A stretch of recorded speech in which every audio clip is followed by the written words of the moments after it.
Olá, muito boa tarde a você, conectado conosco aqui pelo site Notícias Agrícolas, no ar, nosso tradicional boletim de mercado acompanhando o mercado do boi gordo. O mercado está bem parado essa semana, muitos pecuaristas aí fora das negociações, frigoríficos já também anteciparam um pouquinho aí a sua formação de escalas, mas a gente tem aí as expectativas para o início de 2024 e principalmente as considerações finais aí desse ano e considerações finais positivas, principalmente no que diz respeito à exportação. Quem traz esses detalhes para a gente é o meu amigo Iberville Neto, o Iberville é lá da HN Agro, está aqui com a gente já no vídeo. Seja bem-vindo, viu, Iberville? Obrigado por estar aqui com a gente nessa reta final de 2023, trazendo um pouquinho dessas expectativas do mercado. Vamos começar com esse ano, Iberville, que aparentemente é um ano que já está formado aí, né? Já está dado, principalmente por conta de um mercado que agora está parado, Iberville. Dá para dizer isso? Olá, Alexandre. Olá a todos. É um prazer, Alexandre. Aproveitando só, desejando um Feliz Natal atrasado e um ano novo aí cheio de felicidades e paz para todos nós e quem nos acompanha também. É isso aí, para E nós obrigado pelo todos, convite. Iberville. Alexander, o que a gente tem agora realmente é um mercado parado, né? Os frigoríficos eles trabalharam com escalas, eles deram uma melhorada nas escalas nas últimas semanas, mas essas escalas elas vão sendo gastas nesse período de ausência praticamente de negócios. Então, aquele alongamento de escalas ali atrás, ele não necessariamente vai entrar o ano, ou provavelmente não vai entrar o ano naquele nível de tranquilidade. Então, o frigorífico ele alonga um pouco as programações enquanto o pecuarista está nas vendas e agora ele vai gastando essas programações porque boa parte dos produtores está fora dos negócios. E Teoricamente tem isso, escala até quando, Iberville? em geral, a gente está falando para o começo da segunda semana, né, de janeiro, que seria alguma coisa em torno de 5, 6 dias úteis. Muito bem. Esse gado já está escalado e comprado aí pelos frigoríficos. E como é que está esse consumo, digamos, essa demanda nessa reta final do ano, Iberville? Alexander, as informações que a gente tem do final de semana agora do Natal foram de movimentação interessante, mas não foi nada surpreendente. Uma boa movimentação como, vamos dizer, dentro do esperado, sem nenhuma surpresa, nem para cima nem para baixo, uma coisa meio neutra aí, do ponto de vista de desvio. O que já é um ponto positivo, né? Porque quando a gente fala de um cenário dentro da normalidade para o escoamento em época de final de ano, é um escoamento positivo.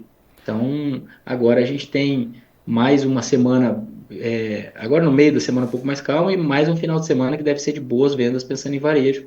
Aí, começo do ano, o varejo não tem um período aí de escoamento forte, mas ele vai ter alguma reposição de estoque no começo de mês, pagamento de salários, mas o mês como um todo já é um mês mais pesado do ponto de vista de custos, parcelamentos das festas de final de ano que as famílias fazem, alguns impostos que caem nesse período e assim por diante.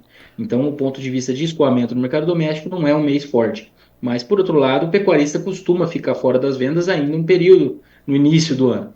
Então, muitas vezes o pecuarista acaba saindo de férias, alongando um pouquinho essa, esse cenário de diminuição da disponibilidade de gado para negociação ali pela indústria.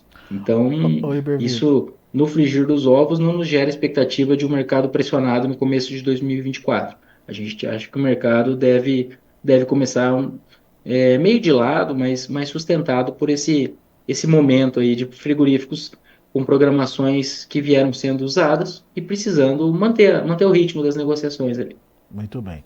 Antes da gente entrar nessa expectativa para 2024, a gente tem aí se por um lado a demanda interna foi ok, a demanda de exportação está surpreendendo, Iberville? Dá para dizer isso nessa reta final, nesse dezembro aí?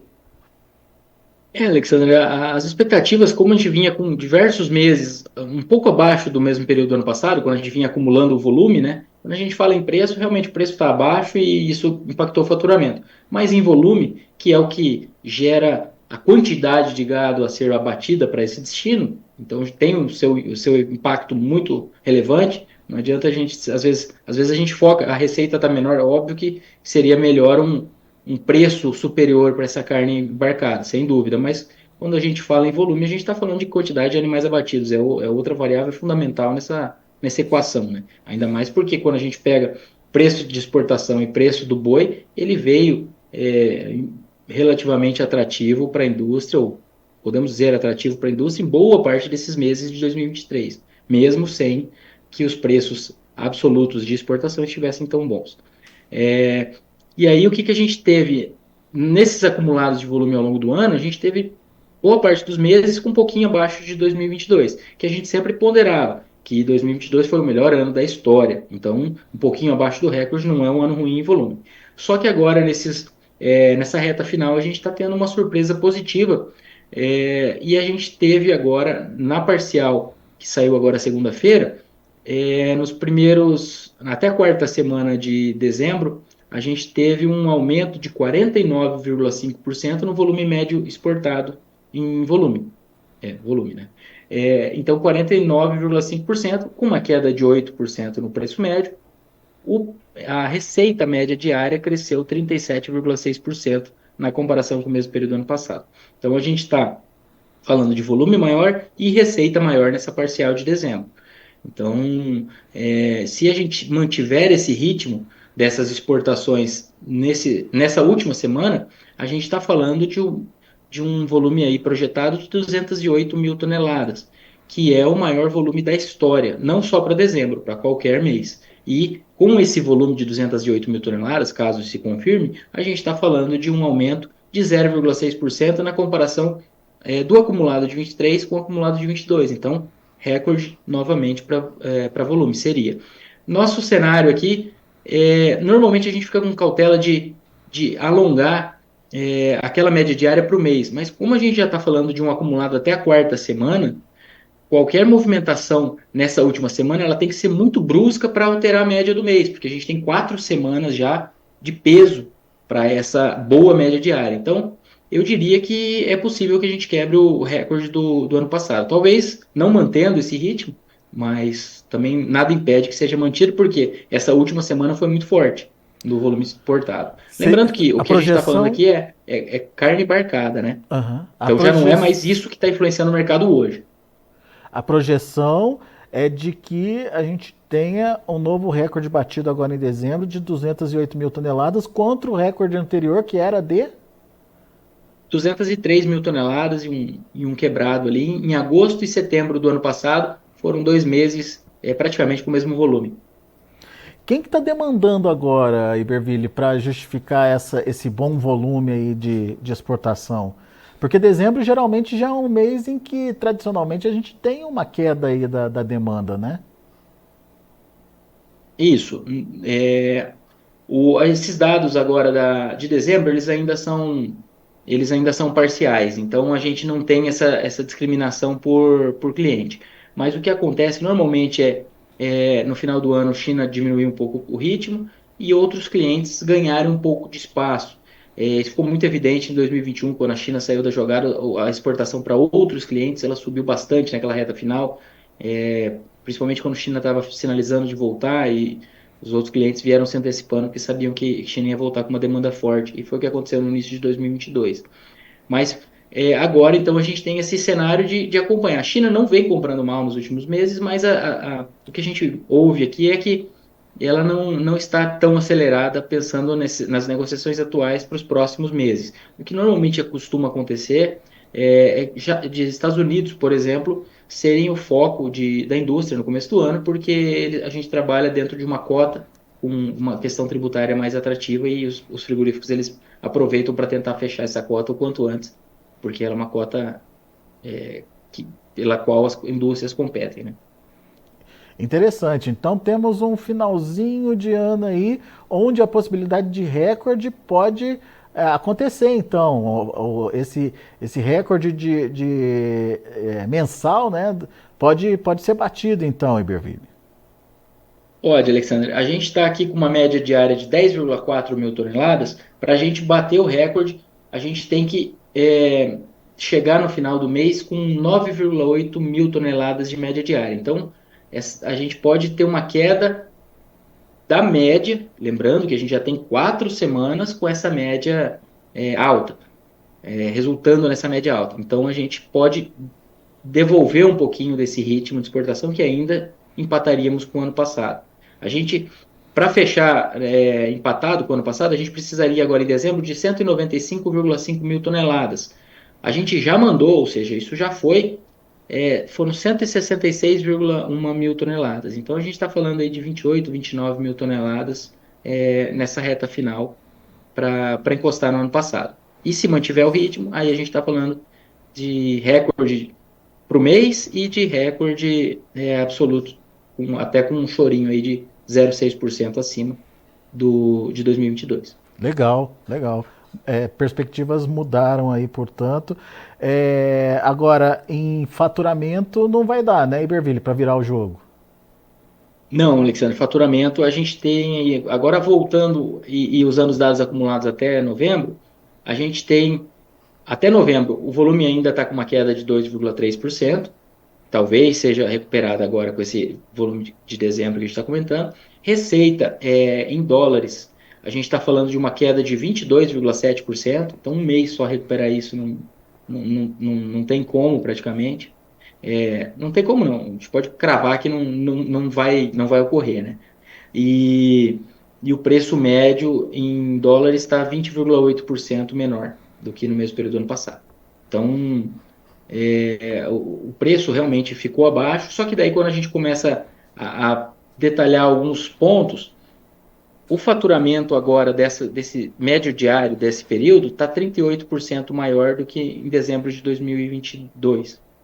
E o faturamento acumulado de novembro foi maior do que o de 22, novembro de 22, mesmo com os preços aquém. E o que eu quero dizer com isso? Eu quero dizer que agora em novembro foi o primeiro mês, desde janeiro, que a gente teve um aumento de faturamento nas exportações na comparação com o mesmo mês do ano anterior. Mas não é que Então o a preço gente. melhorou, né, Iberville? É que na comparação com o ano passado, o preço do ano passado também caiu, né? Isso, Alexandre. O que aconteceu no ano passado foi que naquela mesma época que a gente teve aquela puxada forte de volume, agosto, setembro, os preços estavam muito altos também. E aí eles foram se acomodando lá em 2022. Então, quando a gente compara esse preço parcial agora de dezembro, por exemplo, a gente está falando de 4,6 mil dólares por tonelada. É uma queda de 8% na comparação com os 4,95 mil dólares de dezembro do ano passado. Só que no meio do ano passado, essa carne ela superou 6 mil dólares. Tá? Então, a base lá atrás já tinha se acalmado um pouco. Então, quando a gente faz essa comparação anual, a gente está com uma queda menor. Mas o preço não melhorou mês a mês aqui nesses últimos meses. Muito bem. Bom, então boa notícia agora nessa reta final de ano em relação à exportação. E você já disse que a gente pode ter um começo do ano com preços mais firmes aí também. Citou um exemplo que é o pecuarista aí, ou um exemplo não, um fator que é o pecuarista aí fora das negociações, pelo menos nesse início do ano aí, nesses primeiros dias do ano. Mas você estava me contando que a oferta também pode ser menor ao longo do mês, Iberville. Alexandre, a gente tem alguns pontos que a gente pode ponderar que talvez ajudem. É, Vamos lá. A gente teve um atraso das chuvas em boa parte do Brasil, praticamente o Brasil inteiro, fora a região sul. E esse atraso das chuvas, claro que alguns estados tiveram chuvas um pouco mais normais, mas via de regra a gente está com o Brasil com chuvas abaixo nesses últimos meses. E essas chuvas, elas atrasaram a chegada de uma pastagem de maior volume e devem atrasar um pouco a chegada de gado pronto ali no que seria a safra, né? No que seria não, né? O que vai ser a safra, mas deve ser impactada por esse cenário de pastagens.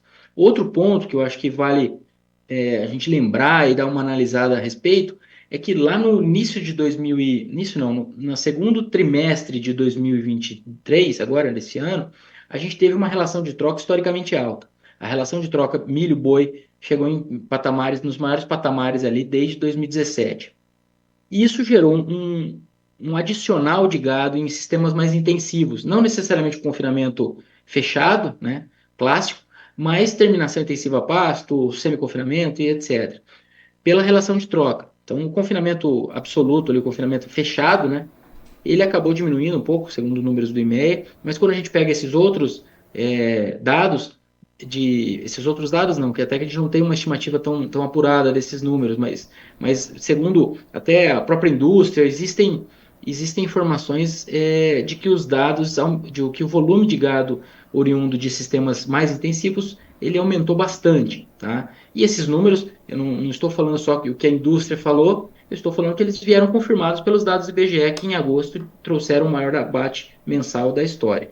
Então, houve uma certa aceleração. Em agosto, a gente teve o recorde de abate já para qualquer mês. O que eu quero dizer com isso? Esse gado que entra no sistema mais intensivo, ele é um gado que, se fosse oriundo de pastagem, ele sairia depois, e ele sai um pouco antes. Então, a gente está tirando um pouco, se o gado acelerou um pouco no início, no meio da seca de 2023, é um gado que sairia na safra 24, no início de 24, se ele tivesse exclusivamente em pastagem ou em um ritmo mais leve de terminação. Então, isso se soma. A gente está com menos pastagem, teve menos pastagens nesses últimos meses, isso já deve impactar essa chegada de gado, e se somando ao efeito de alguma aceleração que resultou até nos abates recordes de agosto.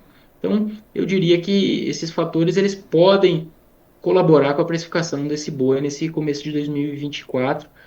Claro que a gente não está falando que não vai ter final de safra, não vai ter pressão, aquela desova, tudo isso está no radar e deve acontecer, mas talvez esse mercado trabalhe um pouco mais animado do que a gente podia esperar aí, segundo os últimos anos, né? E o volume de fêmeas, Iberville?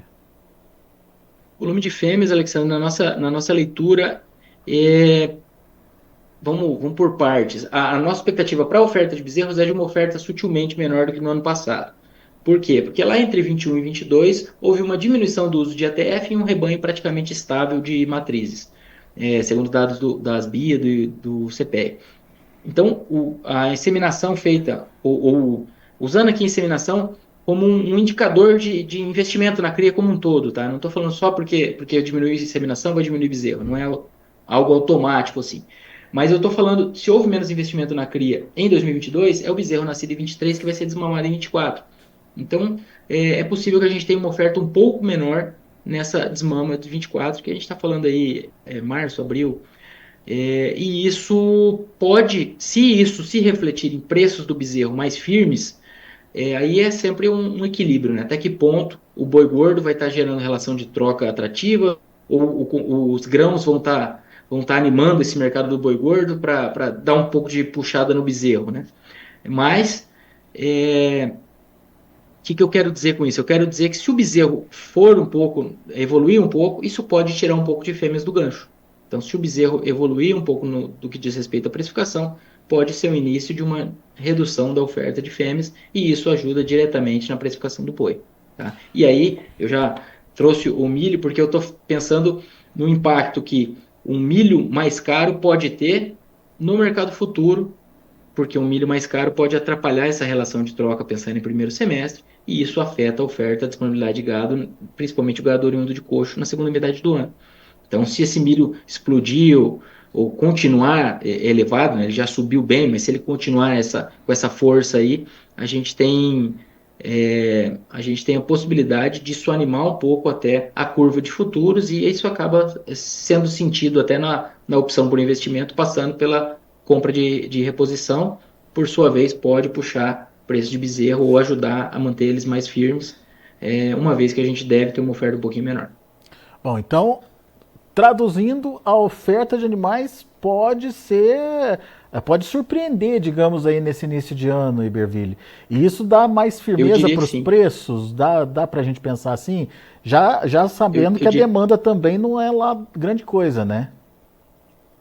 Isso, Alexandre, essa demanda mais lenta de começo de ano, ela é algo que a gente espera, mas é algo que acontece todo ano, né? Então, o que acontece, a gente costuma sempre tentar ver o que vai ser de diferente, né? O abate de fêmeas vai aumentar, vai diminuir, que a demanda de final de ano ser boa e a demanda de começo de ano ser um pouco mais lenta é algo que normalmente acontece. Então, é, com essas ponderações desse gado antecipado, pô, que ia sair agora, do gado que é exclusivamente de pastagens, que não pegou uma qualidade boa de pastagens no início das chuvas, diminuindo esse momento atual de. Esse momento não, essa saída de animais do início da safra, do início do ano, desculpa, pode colaborar com a precificação na nossa visão, sim. E aí, se o mercado do boi tiver um pouco mais animado, isso acaba animando um pouco a reposição. Se a reposição animar, pode ser que a gente tenha uma melhoria de rentabilidade da cria. E aí eu estou dizendo, não tô falando de uma rentabilidade boa, tá? Estou falando de uma melhoria, um início de cenário mais positivo para reposição, para a rentabilidade da cria, e isso pode ter um efeito já de tirar um pouco de fêmea do gancho.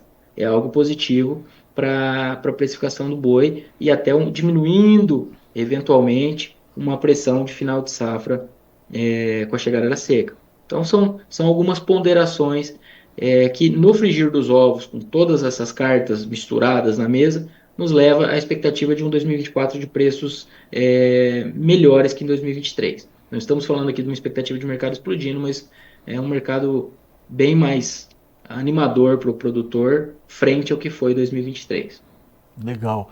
A firmeza dos preços, então, viria de uma oferta que tende aí a surpreender, principalmente nesse comecinho de ano. Entre os fatores citados pelo Iberville, a gente já começa com a postura mais retraída do pecuarista, que está de férias ou que está mais tranquilo aí na sua negociação, aguardando o melhor momento de venda. Depois, o atraso das chuvas, isso também deve comprometer aquela oferta concentrada de animais que geralmente acontece a partir do início do ano. Teve uma antecipação, Iberville lembrou bem, lá no mês de agosto, da engorda de animais com suplementação. Esses animais, que eram para ficar prontos agora, também nesse início de safra, podem faltar lá agora, na hora de colocar à venda, porque eles já foram abatidos lá atrás. E tem essa perspectiva de melhora de preços, consequentemente melhora de preço do bezerro, que também enxuga a oferta de fêmeas no mercado. Ou seja, um cenário onde a oferta de animais tende a ser menor e diante de uma demanda que a gente já entende também menor, pode haver aí um equilíbrio e, no mínimo, uma sustentação dos preços. Certo, Iberville? Isso, Alexandre. Eu acho que o termo sustentação para esse mercado no começo do ano é algo, seria o que nós utilizaríamos aqui, sim. Mercado sustentado, podendo evoluir um pouco no primeiro trimestre. Final de safra normalmente tem aquela pressão, então não deve ser muito diferente. E aí o segundo semestre muito influenciado pelo nível de preços do milho, que está com uma safrinha aí que merece bastante atenção a ser plantada, né? Então, até que ponto essa janela que vem sendo esticada e mais esticada, Brasil afora, janela não, né? A janela da soja esticada e a do milho safrinha apertada. Até que ponto isso vai impactar a produtividade, consequentemente preços do milho para esse próximo ciclo. Numa entrevista antes à sua, a gente conversou com um produtor lá de Mineiros, lá em Goiás. Ele disse que a região dele deve deixar de plantar esse ano pelo menos 20% da área que seria aí dedicada para o milho de segunda safra, justamente por conta desse atraso e principalmente por conta da falta de janela mesmo de plantio para esse milho. E outros 30%, Iberville, seriam plantados em períodos de risco ali, ou seja, com risco de produtividade menor também, né? Então temos não só a área que deixa de ser plantada, como também a área que deve ser plantada fora da janela e, consequentemente, com impacto na produtividade. Então, faz sentido, sim, essa preocupação aí com a oferta de milho. Alexandre, último ciclo de El Niño forte que a gente teve em 15 e 16, houve uma queda de 32% na produtividade do milho safrinha, Pois na é. comparação anual. Então, esses números, as projeções de produtividade ainda não vêm refletindo isso, né? Então, na nossa leitura, há espaço para essa produção de milho aí na casa de 120 milhões de toneladas ser ajustada de maneira ainda relevante. Vamos acompanhando, né? Boa, muito bem. Iberville Neto, meu amigo, muito obrigado mais uma vez por estar aqui com a gente. Reta final de 2023, a gente só agradece a sua participação, a sua parceria conosco ao longo aí desse ano e aproveito aqui para desejar um ótimo 2024, que a gente possa se encontrar em 2024 trazendo mais análises, trazendo mais informações e que seja um ano aí repleto de realizações para nós todos, Iberville. Muito obrigado pela parceria, viu? Obrigado, Alexander. Nós que agradecemos aqui. É um prazer. Contem com a gente e um 2024 abençoado para nós e para todos. Isso aí. Grande abraço, meu amigo. Até ano que vem. Até mais. Tá aí, Iberville Neto, HN Agro aqui com a gente, trazendo as informações do mercado do boi. Temos aí um finalzinho de ano com exportações surpreendendo, trazendo aí, ou podendo aí bater novo recorde mensal em termos de volume, uma reviravolta aí nessa reta final do ano. Temos aí um início do ano que, segundo a análise do Iberville Neto, pode surpreender em termos de oferta. E ele pontua pelo menos 4 motivos aí para essa redução de oferta. Começaria principalmente com o pecuarista afastado das negociações, aquela férias tradicional, principalmente na primeira até a segunda semana do mês. Depois, por conta do atraso das chuvas, a oferta de animais prontos nesse período de janeiro estaria bem menor. O Iberville lembra de uma antecipação da engorda que aconteceu lá no mês de agosto, que acabou tirando parte desses animais que seriam ofertados agora no início do ano para ser disponibilizado lá naquele período, onde teve oferta recorde de animais e preços despencando. Isso foi lá em agosto desse ano, né?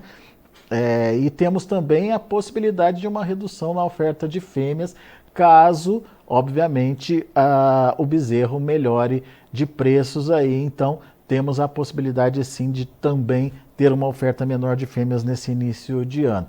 Todos esses fatores juntos podem reduzir a oferta, equilibrar com uma demanda que já deve ser mais enxuta também ao longo de janeiro, e tudo isso deve dar firmeza para os preços nesse comecinho do ano, segundo analisou aqui para a gente Iberville Neto, lá da HN Agro. Muito bem, vamos ver os preços, vamos ver como estão os negócios lá na B3. O último dia de funcionamento da B3, amanhã não tem negócios por lá. Janeiro, 248,20 com queda de 0,32%. Fevereiro, 247,50, perdendo 0,2%. Março, 245,10, queda de 0,37%. Abril, 243,20, queda de 0,45%.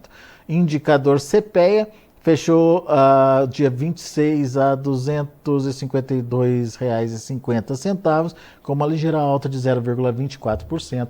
São os números do mercado do boi gordo.